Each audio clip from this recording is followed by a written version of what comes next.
ಎಲ್ಲ ಅನ್ನದಾತರಿಗೂ ನಮಸ್ಕಾರ. ಚೆನ್ನಾಗಿದ್ದೀರಾ? ನಾನಂತೂ ಚೆನ್ನಾಗಿದ್ದೀನಿ ನಿಮ್ಮ ಆಶೀರ್ವಾದದಿಂದ. Okay, I come to the point.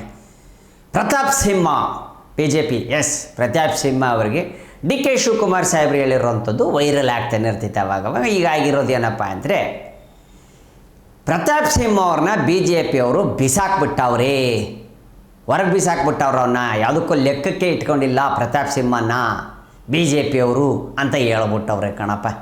ಯಾಕೆ ಹಿಂಗೆ ಹೇಳೋರೇನೋ ಗೊತ್ತಿಲ್ಲಪ್ಪ. ಏನೋ ಅದೇ ಮಾತಾಡ್ತಿರ್ತಾರೆ ಆವಾಗವಾಗ. ಪ್ರದೀಪ್ ಈಶ್ವರ್ ಅವ್ರ ಬಗ್ಗೆ, ಅದು ಇದು ಕಾಂಗ್ರೆಸ್ ಬಗ್ಗೆ. BJP ಅವರು ಕಾಂಗ್ರೆಸ್ ಬಗ್ಗೆ ಮಾತಾಡ್ತಾರೆ, ಕಾಂಗ್ರೆಸ್ ಅವರು BJP ಅವ್ರ ಬಗ್ಗೆ ಮಾತಾಡ್ತಾರೆ. ಇಲ್ಲಿ BJP ಅವರು ಕಾಂಗ್ರೆಸ್ ಬಗ್ಗೆ, ಕಾಂಗ್ರೆಸ್ ಅವರು BJP ಅವ್ರ ಬಗ್ಗೆ. ಇದೇ ಅಲ್ಲೇನಪ್ಪ JDS ಅವ್ರ ಬಗ್ಗೆ, ಇವ್ರವ್ರ ಬಗ್ಗೆ. ಇದೇ ಕಣಪ್ಪ ಪಕ್ಷಗಳು ಅಂದರೆ ಏನೂ ಮಾಡೋಕ್ಕಾಗಲ್ಲ. ಮಾತುಕತೆಗಳು ಇದ್ದೇ ಇರ್ತವೆ, ಸಿಟ್ಟಿರುತ್ತೆ, ಅದು ಹೇಳಿರ್ತಾರೆ. ಸೊ ಡೇರಿಂಗ್ ಕಿಂಗ್ ಅಂತ ಹೇಳ್ಬೋದು ಸಿಂಹ. ಯಾರು? ನಮ್ಮ DK ಶಿವಕುಮಾರ್ ಸಾಹೇಬರು, ಕಾಂಗ್ರೆಸ್ಸಿನ ಸಿಂಹ.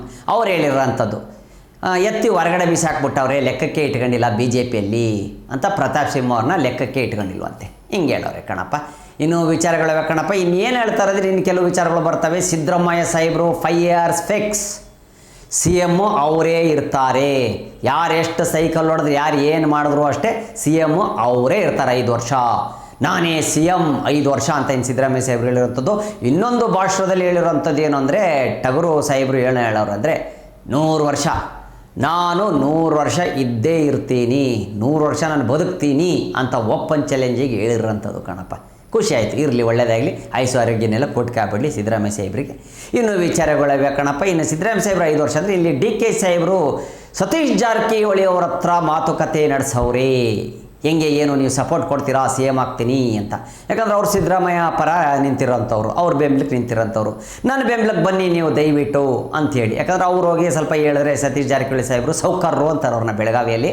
ಅವರು ಹೋಗಿ ಒಂದು ಹೈಕಮಾಂಡ್ ರಾಹುಲ್ ಅವ್ರ ಹತ್ರ ಏನಾದರೂ ಹೇಳಿದ್ರೆ, ಸ್ವಲ್ಪ ಮಾತುಕತೆಯಿಂದ ಅವ್ರ ಮಾತು ಕೇಳಿ ಏನಾದರೂ ಆಗಬಹುದು ಅನ್ನೋ ಒಂದು ವಿಚಾರ ಇರ್ಬೋದು ಅವ್ರ ಕಡೆ ಅಲ್ವಾ. ಇನ್ನೊಂದು ವಿಚಾರ ಕಣಪ್ಪ, ಮಮತಾ ಬ್ಯಾನರ್ಜಿ ಪಶ್ಚಿಮ ಬಂಗಾಲ್ ಏನು ಹೇಳೋರು ಗೊತ್ತಾ?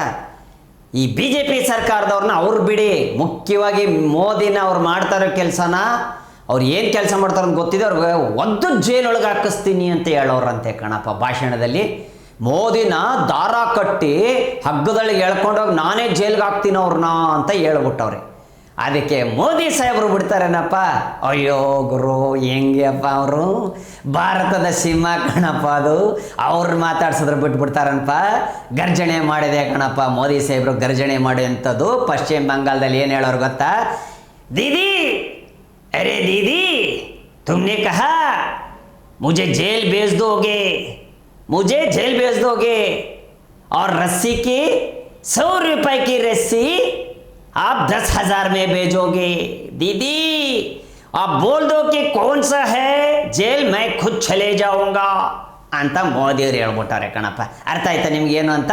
ಏನಿಲ್ಲ, ಮಮತಾ ಬ್ಯಾನರ್ಜಿಯವರು ದಾರದಲ್ಲಿ ಕಟ್ಕೊಂಡು, ನಿನಗೆ ಹಗ್ಗದಲ್ಲಿ ಕಟ್ಟಿ ಎಳ್ಕೊಂಡೋಗಿ ನಾನೇ ಜೈಲಿಗೆ ಹಾಕ್ತೀನಿ ಅಂತ ಮೋದಿಯವ್ರಿಗೆ ಹೇಳಿದ್ರೆ. ಮೋದಿಯವರು ಹೇಳಿದ್ರು, ನೀನು ದಾರ ತೊಗೋಬೇಕು, ನನಗೆ ಕಟ್ಟಬೇಕು. ದಾರ ತೊಗೊಳಕ್ಕೆ ನೀನು ಪಶ್ಚಿಮ ಬೆಂಗಾಲ ಜನಕ್ಕೆಲ್ಲ ಮೋಸ ಮಾಡಿ ಒಂದು ದಾರ ತೊಗೊಂಡಿದ್ದೀನಿ ಮೋದಿಯವ್ರನ್ನ ಕಟ್ಟಾಕಕ್ಕೆ. ಅದರ ಬೆಲೆ ಬಂದು 10,000 ಅಂತ್ಯ. ಅದರ ಬೆಲೆ ಬಂದು ಬರೀ 100 ರೂಪಾಯಿ ಇರ್ತೈತೆ. ಹಗ್ಗದ ಬೆಲೆ ಬಂದು 100 ರೂಪಾಯಿ. ನೀನು ಅದನ್ನು 10,000 ರೂಪಾಯಿ ಲೆಕ್ಕ ತೋರಿಸಿ ತೊಗೊಂಬರ್ತೀಯ. ಆದ್ರೆ ಅದು ಚೆನ್ನಾಗಿರಲ್ಲ, ಕಿತ್ತೋಗ್ಬಿಡುತ್ತೆ ಕಟ್ಟಾಕೋಗಿ. ಮತ್ತು ಇನ್ನೊಂದು ದಾರ ತೊಗೊಂಬರ್ತೀಯ ಕಟ್ಟಾಕಿ, ಅದ್ರದ್ದೊಂದು ಬೆಲೆ ಜಾಸ್ತಿ ಹೇಳ್ತೀಯ. ನನ್ನ ಕಟ್ಟಾಕಾಕೆ ಆ ದಾರ ಬೇಡ, ಯಾಕೆ ಬೇಕು ನಿಂಗೆ ದುಡ್ಡು? ಯಾಕೆ ಸುಮ್ಮನೆ ತಿನ್ನಕ್ಕೆ ಹೋಗ್ತೀಯ? ಪಶ್ಚಿಮ ಬಂಗಾಳದ ಜನದ್ದು ದುಡ್ಡು ಯಾಕೆ ತಿಂತೀಯ? ನನ್ನ ಹೆಸರು ಹೇಳಿ ನನಗೆ ಹೇಳು ಯಾವ ಜೈಲ್ಗೆ ಹೋಗ್ಬೇಕಂತ, ನಾನೇ ಸೀದಾ ಹೋಗ್ಬಿಡ್ತೀನಿ ಅಂತ ಹೇಳ್ಬಿಟ್ರು ಕಣಪ್ಪ. ಭಯೋ ಭೇನೋ ಮಾನ ಕಹಾ ಮೈ ಖುದ್ ಚಲೆ ಜಾऊंगा ಹಿಂಗೆ ಹೇಳಿದ್ರು ಕಣಪ್ಪ ಮೋದಿ ಸಾಹೇಬರು. ಇನ್ನು ಮಮತಾ ಬ್ಯಾನರ್ಜಿ ಅವ್ರು ಗೊತ್ತಿಲ್ಲಪ್ಪ, ಖೋ ಖೋ ಖೋ ಕೊಯ್ಯ ಚಕ್ಕೋ ಖೋ ಅವರು ಮಾತಾಡೋ ರೀತಿ ಹಿಂಗೆ. ನಮಗೆ ಗೊತ್ತಿಲ್ಲ ಕಣಪ್ಪ ಅವ್ರ ಭಾಷೆ. ಸ್ವಲ್ಪ ಹಿಂದಿ ಆದರೂ ನಮ್ಗೆ ಅರ್ಥ ಆಗ್ತದೆ ಕಣಪ್ಪ. ನಮಗೆ ಪಶ್ಚಿಮ ಬಂಗಾಳ ಭಾಷೆ ನಮ್ಗೆ ಅರ್ಥ ಆಗೋಕ್ಕಿಲ್ಲ. ಇನ್ನು ಮಮತಾ ಅವ್ರಿಗೆ ಹೇಳಿರೋಂಥದ್ದು ಏನು ಗೊತ್ತೇನಪ್ಪ? ನೀನು ನನಗೆ ಜೈಲಲ್ಲಿ ಹಾಕು, ನಾನು ಬಂಗಾಲಿ ಭಾಷೆ ಕಲಿತೀನಿ, ಪಶ್ಚಿಮ ಬಂಗಾಳ ಭಾಷೆ ಕಲಿತೀನಿ ಇಲ್ಲೇ ಇದ್ದು. ಎಷ್ಟು ಪ್ರೀತಿಯಾಗಿದೆ ಆ ಭಾಷೆ, ನಂಗೆ ತುಂಬ ಇಷ್ಟ ಕಲಿಬೇಕು ಅಂತ. ನೀನು ನಾನು ಒಳಗೆ ಹಾಕು, ಆ ಭಾಷೆ ಕಲಿದು ನಾನು ಹೊರಗಡೆ ಬರ್ತೀನಿ. ಅದೇ ಭಾಷೆ ಕಲಿತು ಜನಗಳ ಹತ್ರ ಮಾತಾಡೋಕ್ಕೆ ನಾನು ಅದೇ ಜೈಲಿಂದ ಹೊರಗಡೆ ಬರ್ತೀನಿ ಭಾಷೆ ಕಲಿತು ಅಂತೇಳಿ ಮೋದಿ ಸಾಹೇಬ್ರು ಹೇಳಿರೋಂಥದ್ದು ಕಣಪ್ಪ. ಇನ್ನು ಮೋದಿ ಸಾಹೇಬ್ರು ಹೇಳಿರೋದು ಇನ್ನೊಂದು ಮಾತು, ದೀದಿ ದೀದಿ आपने बोला पश्चिम बंगाल में परिवर्तन लाऊंगा, परिवर्तन लाऊंगा लेकिन नहीं आया नहीं आया परिवर्तन तो आप में आ गया दीदी दीदी ಅವ್ರು ಹೇಳಿದ್ದು ಹಿಂಗೆ ಕಣಪ್ಪ, ಮೋದಿ ಸಾಹೇಬ್ರು ಹೇಳಿದ್ದು ಹಿಂಗೆ, ದೀದಿ ಅಕ್ಕ ಅಕ್ಕ ನೀನು ನಾನು ಪಶ್ಚಿಮ ಬಂಗಾಲ್ನ ಬದಲಾಯಿಸ್ತೀನಿ, ಹೆಂಗೆ ಬದಲಾಯಿಸ್ತೀನಿ ನೋಡ್ತಾ ಇರು ಅಂತ ಹೇಳಿದೆ, ಹೆಂಗೆ ಬದಲಾಯಿಸ್ತೀನಿ ನೋಡಿ ಅಂತ ಹೇಳಿದೆ. ನೀನು ನೋಡಿದ್ರೆ ನೀನೇ ಬದಲಾಗ್ಬಿಟ್ಟಿದ್ಯಲ್ಲ, ನೀನೇ ಬದಲಾಗ್ಬಿಟ್ಟಿದ್ಯಾ, ಏನೂ ಮಾಡಿಲ್ಲ, ಅದನ್ನು ಮಾಡ್ತೀನಿ ಅಂಥೇಳಿ ಅದನ್ನು ನೀನು ಬದಲಾವಣೆ ತರ್ತೀನಿ ಅಂಥೇಳಿ ನೀನೇ ಬದಲಾವಣೆ ಆಗ್ಬಿಟ್ಟಿದ್ಯಲ್ಲ ಅಂಥೇಳಿ ರೇಗಿಸಿರೋದು. ಏನು ಸಾಯ್ಕತ್ತಾಗಿ ಮಾಡ್ತಾವ್ರೆ ಕಣಪ್ಪ ಮೋದಿ ಸಾಹೇಬರು, ಏನು ಕೌಂಟ್ರುಗಳು ಕೊಡ್ತಾರೆ, ಸಾಯ್ಕದಾಗೈತೈತೆ ಕಣಪ್ಪ. ಇಲ್ಲಿ ನಮ್ಮ ಕರ್ನಾಟಕದಲ್ಲಿ ಸಿದ್ದರಾಮಯ್ಯ ಸಾಹೇಬರು ಸಾಯ್ಕತ್ತಾಗಿ ಮಾತಾಡ್ತಾರೆ ಕಣಪ್ಪ, ಇನ್ನಲ್ಲಿ ನಮ್ಮ ಮೋದಿ ಸಾಹೇಬರು. ಇನ್ನು ಹೈಕಮಾಂಡ್ ಹತ್ರ ಚೇರ್ ಗುದ್ಲಾಟ ಕಣಪ್ಪ, CM ಚೇರ್ ಗುದ್ಲಾಟ ಶುರು ಆಗ್ಬಿಟ್ಟದೆ.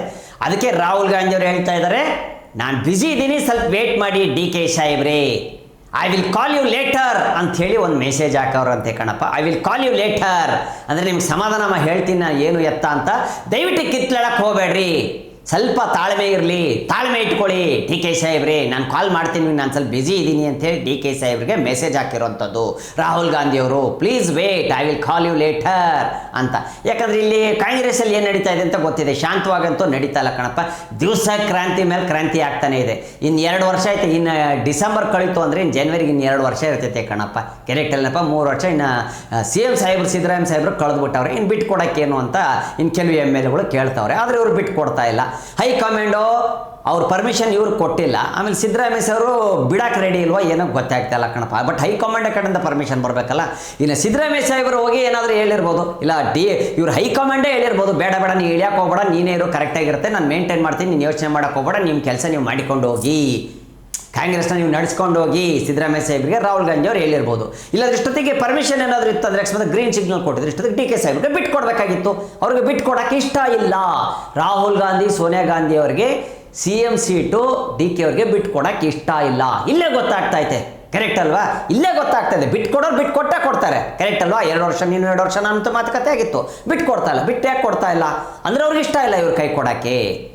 ಸರ್ಕಾರ ಬಿದ್ದೋಗ್ಬಿಡುತ್ತೆ, ಕಾಂಗ್ರೆಸ್ ಶೇಕ್, ಕರ್ನಾಟಕದಲ್ಲಿ ಶೇಕ್ ಆಗೋಗುತ್ತೆ ಕಾಂಗ್ರೆಸ್ ಸರ್ಕಾರ. ಸಿದ್ದರಾಮಯ್ಯ ಸಾಹೇಬ್ರು ಹೇಳಿದ್ರೆ ಅವರೇ ಅದಕ್ಕೆ ಆ ಗದ್ಗೆ ಮೇಲೆ ಕುತ್ಕೊಳ್ಳೋಕೆ ಅಧಿಕಾರ ಇರೋದು ಇವ್ರಿಗೆ ಮಾತ್ರ, ಸಿದ್ದರಾಮಯ್ಯ ಸಾಹೇಬ್ರಿಗೆ. ಪವರ್ಫುಲ್ CM ಕರ್ನಾಟಕದಲ್ಲಿ ಅಂದರೆ ಸಿದ್ದರಾಮಯ್ಯ ಸಾಹೇಬರು. ಅವ್ರು ಹೇಳಿದ್ರೆ ಎಲ್ಲ ಕೆಳಗಡೆ ಎಲ್ಲ ಇಳಿದು ಬಿಡ್ತಾರೆ, MLAಗಳೆಲ್ಲ ಕಳ್ಸ್ಕೊಂಡ್ಬಿಡ್ತಾರೆ ಬೇರೆ ಕಡೆ. ಸೊ ಹೀಗೆ ಮತ್ತೆ ಸಂಪುಟ ರಚನೆ ಅವು ಇವು ಅಂತೆಲ್ಲ ಆಗೋಗ್ಬಿಡ್ತೈತೆ, ಪವರ್ ಶೇರಿಂಗ್ ಅದು ಎಲ್ಲ ಗಲಾಟೆನೇ ಬೇಡ, I will call you later ಅಂತ ರಾಹುಲ್ ಗಾಂಧಿ ಅವ್ರು ಹೇಳಿರೋಂಥದ್ದು. ಇನ್ನೇನು DK ಸಾಹೇಬರು ಸತೀಶ್ ಜಾರಕಿಹೊಳಿ ಸಾಹೇಬ್ರಿಗೆ ಭೇಟಿ ಮಾಡಿದ್ರು, ಒಂದು ಒಳ್ಳೆ ಆಫರ್ ಕೊಟ್ಟವ್ರಂತೆ. ಏನು ಆಫರ್ ಇರಬೇಕು ಅಂತ ನಿಮಗೂ ಗೊತ್ತಿರುತ್ತೆ, ಒಳ್ಳೆ ಆಫರು ನಮಗೂ ಗೊತ್ತಿಲ್ಲ ನಿಮಗೂ ಗೊತ್ತಿರೋ, ಒಟ್ಟು ಏನೋ ಒಳ್ಳೆ ಆಫರ್ ಕೊಟ್ಟವ್ರೆ. ಸತೀಶ್ ಜಾರಕಿಹೊಳಿ ಸಾಹೇಬರು ಓಕೆ ಅಂದ್ಬಿಟ್ರೆ ಆಗೋಯ್ತು ಕಣಪ್ಪ, ಗ್ರೀನ್ ಸಿಗ್ನಲ್ ಸಿಕ್ಕದಂಗೆ. ಒಂದು ಸೈಡು ಸಿಗ್ನಲ್ ಯೆಲ್ಲೋ ಕಲರು ಒಂದು ಲೈಟ್ ಬಂದಂಗೆ ಅಂತ ಹೇಳ್ಬೋದು, ನೆಕ್ಸ್ಟ್ ಬರೋದೇ ಗ್ರೀನ್ ಲೈಟು.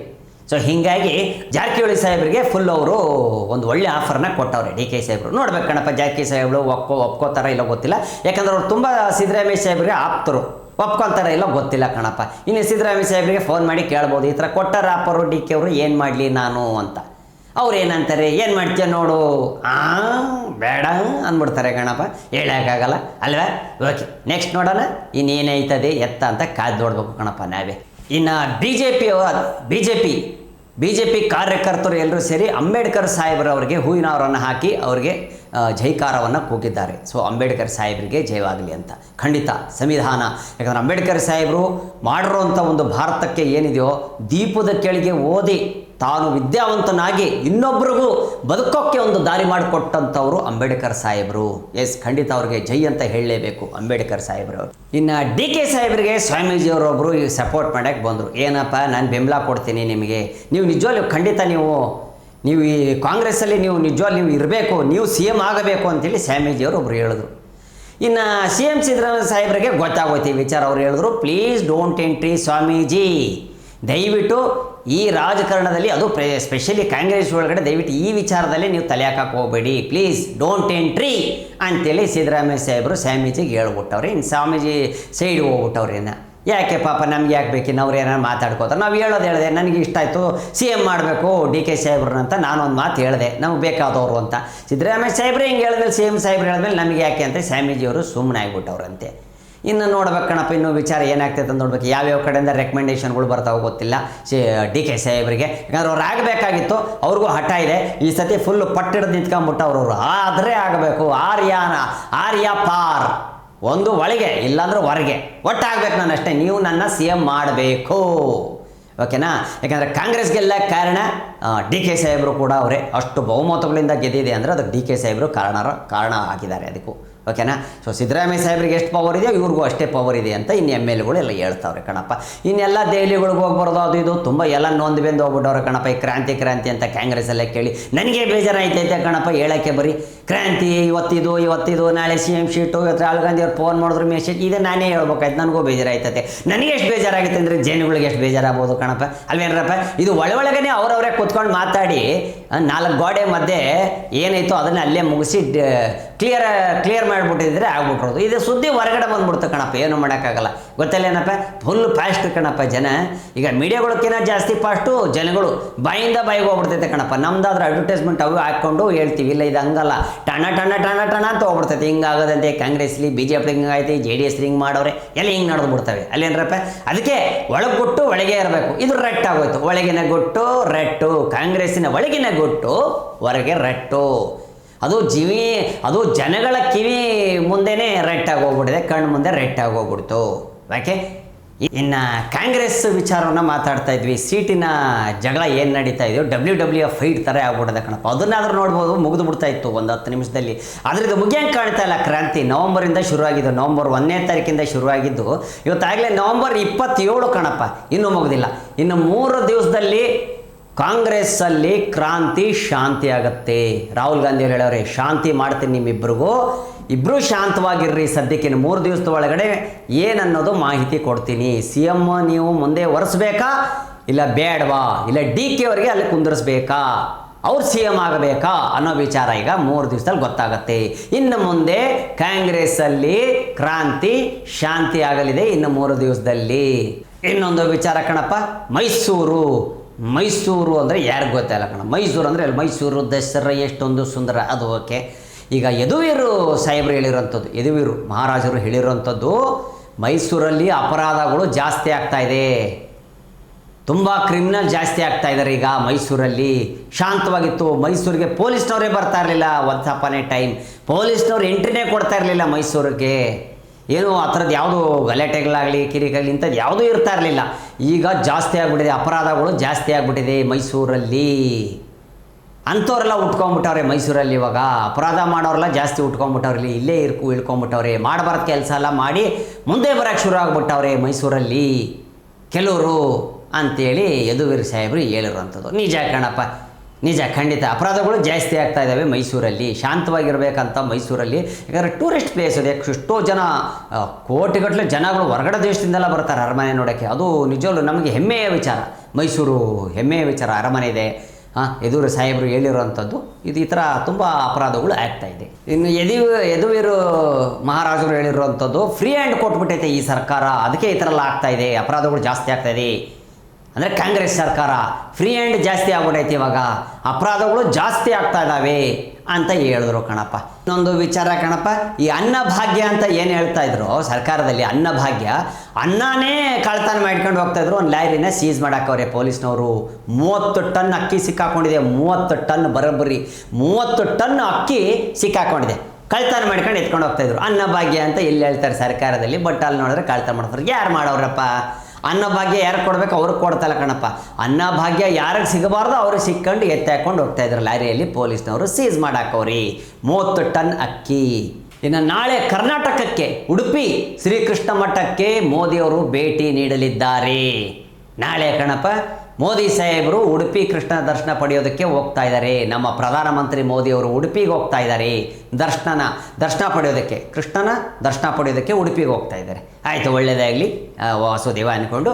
ಇನ್ನು ಉಡುಪಿ ಕೃಷ್ಣನ ದರ್ಶನವನ್ನು ಪಡೆದು ಉಡುಪಿಯಲ್ಲಿ ಮೋದಿ ಸಾಹೇಬರು ಒಂದು 15ರಿಂದ 20 ನಿಮಿಷ, ಒಂದು ಅರ್ಧ ಗಂಟೆ, 1 ಅವರು ಎಲ್ಲ ಜನಗಳನ್ನು ಭೇಟಿಯಾಗಲಿದ್ದಾರೆ. ರೋಡ್ ಶೋ ಮಾಡ್ತಾ ಇದ್ದಾರೆ. ಎಲ್ಲರಿಗೂ ರೋಡ್ ಶೋ ಮಾಡಿಬಿಟ್ಟು ಎಲ್ಲರೂ ಆಶೀರ್ವಾದ ಪಡ್ಕೊಂಡು ಮತ್ತೆ ದೆಹಲಿಗೆ ವಾಪಸ್ ಆಗ್ತಾರೆ ಮೋದಿ ಸಾಹೇಬರು. ಇನ್ನೊಂದು ವಿಚಾರ ಕಣಪ್ಪ, ಇದೊಂಥರ ಬ್ರೇಕಿಂಗ್ ನ್ಯೂಸ್ ಇದ್ದಂಗೆ ಅಂತಲೇ ಹೇಳ್ಬೋದು. ಈಗ ಯಾರಾದರೂ ನಾವು ಗಾಡಿ ತೊಗೋಬೇಕಾರೆ, ಬೈಕೋ ಸ್ಕೂಟ್ರೋ ಕಾರೋ ತೊಗೋಬೇಕಾರೆ ಏನೋ ಒಂದು ತೊಗೋತಾ ಇರ್ತೀವಿ ಗಾಡಿ, ಇದಕ್ಕೊಂದು ಒಳ್ಳೆ ಫ್ಯಾನ್ಸಿ ನಂಬರ್ ಕೊಡಿ ಅಂತೀವಿ, ಏನೋ 555 ಹಿಂಗೆ ಸಿಗುತ್ತೆ. ಆದರೆ ಇಲ್ಲಿ ಒಬ್ಬನು ಕಾರ್ ನಂಬರ್ ಇದೇ ಥರದ್ದೇ ಬೇಕು ಅಂದುಬಿಟ್ಟು 1,17,00,000 ಕೊಟ್ಟು ಒಂದು ನಂಬರ್ ತೊಗೊಂಡಿದ್ದಾನೆ, 8888 ಅಂತ ಅಂದ್ಬಿಟ್ಟು ಇರೋ ಒಂದು ನಂಬರ್ನ ಕಾರ್ಗೆ, ಫ್ಯಾನ್ಸಿ ನಂಬರ್ಗೆ ದುಡ್ಡು ಖರ್ಚು ಮಾಡಿರೋಂಥದ್ದು 1,17,00,000. ಇನ್ನೊಂದು ಕಾರ್ಯ ಬಂದ್ಬಿಡ್ತಿತ್ತಲ್ಲಪ್ಪ, ಏನ್ರಪ್ಪ ಇದು ನಂಬರ್ ಅದೇ ಬೇಕು ಅಂತ ಮಾಡಿರೋಂಥದ್ದು. ಇದು ನಂಬರ್ 1 ಅಂತೆ, ಇನ್ನೋರ್ಗೂ ಆಗಿರಲಿಲ್ಲ, ಎಲ್ಲೂ ಆಗಿರಲಿಲ್ಲ, ಇಷ್ಟು ದುಡ್ಡೆಲ್ಲ ಕೊಟ್ಟು ಬೋರ್ಡ್ಗಳು ಮಾಡಿಸ್ಕೊಳ್ಳೋಂಥದ್ದು, ಏನೋ ಒಂದು 10 ಲಕ್ಷನೋ ಒಂದು 5 ಲಕ್ಷನೋ 2 ಲಕ್ಷನೋ 3 ಲಕ್ಷ ಕೊಟ್ಟು ಮಾಡಿಸಿರ್ತಾರೆ ಕಣಪ್ಪ. ಇವನು 1,17,00,000 ಕೊಟ್ಟು ಫ್ಯಾನ್ಸಿ ನಂಬರು ಕಾರಿಗೆ ತೊಗೊಂಡಿರೋವಂಥದ್ದು, ಅದು ಯಾವುದೋ ಲ್ಯಾಂಬರ್ಗಿಣಿನ ಯಾವುದೋ ಕಾರಿಗೆ. ಇನ್ನೇನಪ್ಪ ಯಾರೋ ದುಡ್ಡಿರೋನು ಇರಬೇಕಪ್ಪ, ಟನ್ ಗೋಪಾಲ್ ಅವ್ರ ಮೆಗ ಇರ್ಬೇಕು ಅವನು. ಇನ್ನೊಂದು ವಿಚಾರ ಕಣಪ್ಪ, ಹೂಗಳ ಪ್ರಿಯರಿಗೆ ಇದು ಯಾರಪ್ಪ ಅಂದರೆ ಕಬ್ಬನ್ ಪಾರ್ಕಿಗೆ ಹೋಗಿ ಫ್ಯಾಮಿಲಿನ ಕರ್ಕೊಂಡು, ಇವತ್ತಿಂದ ಡಿಸೆಂಬರ್ 7ನೇ ತಾರೀಕುವರೆಗೂ ಫ್ಲವರ್ ಶೋ ಇದೆ. ತುಂಬ ಚೆನ್ನಾಗಿ ಒಳ್ಳೆ ಗಿಡಗಳನ್ನೆಲ್ಲ ಇಟ್ಟಿದ್ದಾರೆ ಕಣಪ್ಪ, ಲಕ್ಷಗಟ್ಟಲೆ ಗಿಡಗಳು ಬಂದಿದೆ, ಒಳ್ಳೆ ವೆರೈಟಿ ಹೂಗಳು ಗಿಡಗಳು ಎಲ್ಲವನ್ನು ನೋಡ್ಬೋದು. ಫ್ಯಾಮಿಲಿ ಜೊತೆ ಕಬ್ಬನ್ ಪಾರ್ಕ್ ಹೋಗಿ ನೋಡಿ, ಹೂಗಳ ದರ್ಶನವನ್ನು ಪಡೀರಿ. ದೇವ್ರ ದರ್ಶನ ಹೆಂಗೆ ಪಡಿತೀವೋ ಹೂಗಳ ದರ್ಶನ ಪಡೀರಿ, ಏನೊಂದು ಖುಷಿ ಆಗುತ್ತೆ, ಮನಸ್ಸಿಗೆ ನೆಮ್ಮದಿ ಸಿಗುತ್ತೆ. ಕರೆಕ್ಟಲ್ಲೇನ್ರಪ್ಪ? ಓಡ್ ಬನ್ನಿರಿ ಕಬ್ಬನ್ ಪಾರ್ಕಿಗೆ. ಇವತ್ತಿಂದ ಶುರು, ಇವತ್ತೆಷ್ಟು 27, ನೆಕ್ಸ್ಟ್ ಮಂತ್ 7ನೇ ತಾರೀಕು, ಡಿಸೆಂಬರ್ 7ನೇ ತಾರೀಕುವರೆಗೂ ಇರುತ್ತೆ ಫ್ಲವರ್ ಶೋ. ಹೋಗ್ಬಿಟ್ಟು ಬನ್ನಿ ಕಬ್ಬನ್ ಪಾರ್ಕಿಗೆ. ಇದೀಗ ಬಂದ ಸುದ್ದಿ ಕಣಪ್ಪ, DK ಶಿವಕುಮಾರ್ ಸಾಹೇಬ್ರವರು ಒಕ್ಕಲಿಗರ ಸಂಘದ ಜೊತೆ ಮಾತುಕತೆ ಇದೆ. ಇನ್ನು ಕೆಲವೇ ಕ್ಷಣಗಳಲ್ಲಿ ಒಕ್ಕಲಿಗರ ಸಂಘದ ಜೊತೆ ಮಾತುಕತೆ ಇದೆ DK ಶಿವಕುಮಾರ್ ಸಾಹೇಬರು. ಸೊ ನೋಡಬೇಕೀಗ ಏನಾಗುತ್ತೋ ಅಂತ, ಎಲ್ಲರನ್ನೂ ಹೊಲಿಸುವಂಥ ಕೆಲಸ ಮಾಡ್ತಾ ಇದ್ದಾರೆ. ಇನ್ನು DK ಸಾಹೇಬರು CM ಆಗೋದ್ರೊಳಗಡೆ ಯಾವುದೂ ಡೌಟ್ ಇಲ್ಲ, ಖಂಡಿತ ಆಗ್ತಾರೆ ಅವರು. ಎಲ್ಲರೂ ಮನಸ್ಸನ್ನು ಹೊಲಿಸ್ತಾವ್ರೆ, ಅವ್ರ ಕಡೆ ಸೆಳೆಸ್ಕೊತಾವ್ರೆ ಅಂದರೆ ಖಂಡಿತ ಪಕ್ಕ ಅವರೇ CM ಪಕ್ಕ. ಯಾಕಂದರೆ DK ಶಿವಕುಮಾರ್ ಸಾಹೇಬರು ತುಂಬ ಬ್ರಿಲಿಯಂಟ್, ಅವ್ರಿಗೆ ಗೊತ್ತು ಹೆಂಗೆ ಆಟ ಆಡಬೇಕು, ಏನು ಆಡಬೇಕು, ಹೆಂಗೆ ಅಂತ. ಇದೊಂಥರ ಜೀವನ ಅನ್ನೋದೊಂಥರ ಏಣಿ ಹಾವು ಇದ್ದಂಗೆ. ಹಂಗೆ ಕಾಂಗ್ರೆಸ್ಸಲ್ಲಿ ಏಣಿ ಹಾವು ಆಟ ನಡೆಯೋಕ್ಕೆ ಶುರು ಆಗ್ಬಿಡೈತೆ ಕಾಂಗ್ರೆಸ್ಸಲ್ಲಿ. ನೋಡ್ಬೇಕು ಕಣಪ್ಪ, ಏಣಿ ಯಾರು ಹೇಳ್ತಾರೋ, ಯಾರಿಗೆ ಹಾವು ಕಚ್ತಿತ್ತೋ, ಯಾರು ಕೆಳಗೆ ಬೀಳ್ತಾರೋ, ಯಾರು ಮೇಲೆ ಹೇಳ್ತಾರೋ, ಯಾರಿಗೆ ಮತ್ತೆ ಏಣಿ ಸಿಗುತ್ತೋ ನೋಡ್ಬೇಕು ಕಣಪ್ಪ. ಒಂಥರ ಹಾವು ಏಣಿ ಆಟ ಶುರು ಆಗ್ಬಿಟ್ಟೈತೆ ಕಾಂಗ್ರೆಸ್ಸಲ್ಲಿ. ಇನ್ನೊಂದು ವಿಚಾರ ಕಣಪ್ಪ, ಚಿಕ್ಕಬಳ್ಳಾಪುರದಲ್ಲಿ ಪ್ರದೀಪ್ ಈಶ್ವರ್ ಅವ್ರಿಗೆ ಸಖತ್ತಾಗಿ ಹೊಗಳ್ತಾವ್ರೆ ಕಣಪ್ಪ ಜನಗಳು. ಒಳ್ಳೆ ಕೆಲಸ ಮಾಡ್ತಾರೆ, ಕಾಲೇಜ್ ಸ್ಟೂಡೆಂಟ್ಗಳಿಗೆ ಬೆಂಬಲ ನೀಡ್ತಾರೆ. ಸೊ ಒಳ್ಳೆ ಕೆಲಸಗಳು ಮಾಡ್ಕೊಂಬರ್ತಾ ಇದ್ದಾರೆ. ಮುಂಚೆನೇ ಅವ್ರು MLA ಹಾಕೋಣ ಮುಂಚೆಯಿಂದನೂ ಒಳ್ಳೆ ಕೆಲಸ ಮಾಡ್ಕೊಂಬತ್ತಾವ್ರಿ. ಇನ್ನು ಡಾಕ್ಟರ್ ಸುಧಾಕರ್ ಅವರು 3 ಸತಿ MLA ಆಗಿದ್ರು, 3 ಸತಿ ಗೆದ್ದಿದ್ರು. ಬಟ್ ಅವ್ರನ್ನ ಮೀರಿಸಿ ಇವ್ರ ಮೇಲೆ ಬಂದಿದ್ದಾರೆ ಅಂದರೆ ಗ್ರೇಟು ಅಂತ ಜನಗಳು ಈಗೀಗ ಮಾತಾಡ್ತಾವ್ರಂತೆ ಕಣಪ್ಪ. ಇನ್ನು ಇವತ್ತಿನ ಸುದ್ದಿ ಇಷ್ಟ ಆಗಿದ್ದು ಕಣಪ್ಪ.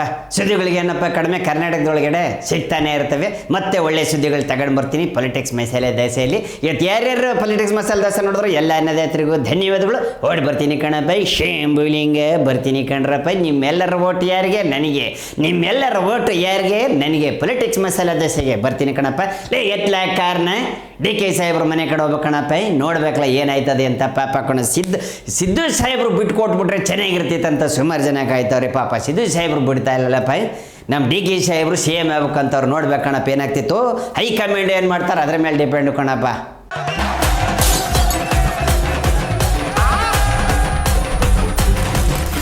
ಕ್ಷಣದ ಸುದ್ದಿಗಳಿಗಾಗಿ ಫ್ರೀಡಂ ಟಿವಿ ಸಬ್ಸ್ಕ್ರೈಬ್ ಮಾಡಿ, ಲೈಕ್ ಮಾಡಿ ಹಾಗೂ ಫಾಲೋ ಮಾಡಿ. ಹೊಸ ಸುದ್ದಿಗಳ ನೋಟಿಫಿಕೇಶನ್ಗಾಗಿ ಬೆಲ್ ಐಕಾನ್ ಮೇಲೆ ಕ್ಲಿಕ್ ಮಾಡಿ.